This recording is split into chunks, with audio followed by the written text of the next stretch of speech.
тарихпен байланысамыз. Біз ұлттық рухты оятамыз. Біз қанталапай ойнаймыз. Асық бұл жай сүйек емес. Бұл дәлдік, бұл батылдық, бұл ептілік. Бұл қазақ баласының рухы. Асықтың төрт қыры болады. Таныс кетейік. Әдия. Мен асық тұтсам, жеңіске ұмтылам. Жарайсың, жасұлан. Мен тәкке қиындыққа оңаймаймын.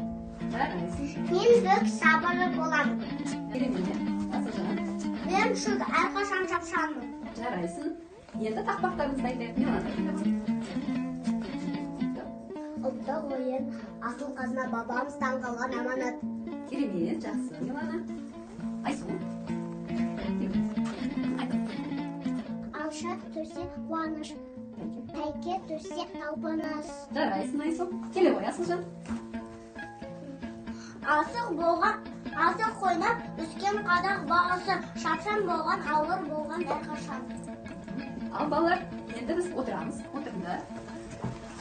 Қанталапай ойынымызды бастаймыз. Балалар, ойында бізде үлкен асық болады. Асықтардың атын қойып алады. Қараңдар. Үлкен асық ол сақа асығы болады, иә? Біздің сақамыз несендер. Балалар, хан асығы кімге түседі? Сол асықты көтеріп маған көрсетіңдер, иә? Дайынбыз ба? Олай болса, мен қазір шашамын. Қанталапай жинайсың. Қанталапай!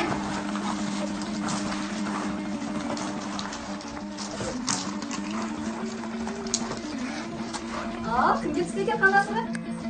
Қараңдаршы. Айшерке. Ал, әрі қарай ойында Алишер жағына қарады. Және. Апай, мен де...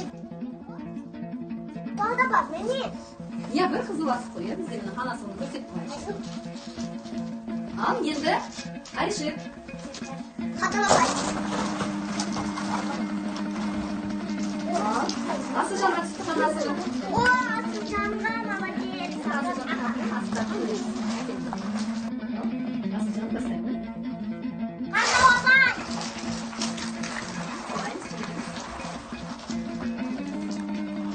Кімге түсті хан асығы?